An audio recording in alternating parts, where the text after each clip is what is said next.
बिस्मिल्लाहिर्रहमानिर्रहीम। अस्सलामुअलैकुम। नमाज के रूहानी फ़वाइद। नमाज इंसान को अल्लाह ताला का शुक्रगुज़ार और फरमाबरदार बंदा बनाती और इसमें हुदा तरसी पैदा करती है। नमाज में ये तासीर है कि ये नमाजी को बुराई और बेहयाई से रोकती है और इसमें तक़वा और परहेज़गारी पैदा करती है। नमाज इंसान के दिल में सकून और इत्मीनान पैदा करती है।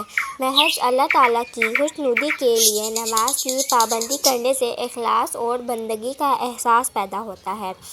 नमाज पढ़ने से इंसान पाक हो जाता है और नमाज पढ़ने से गुनाह माफ़ होते हैं और नेकियां मिलती हैं। नमाज पढ़ने से इंसान बुराइयों से बच जाता है और इसकी दुआएं कबूल होती हैं। नमाज पढ़ने से शैतान से हिफाजत होती है और इंसान अल्लाह ताला के करीब हो जाता है।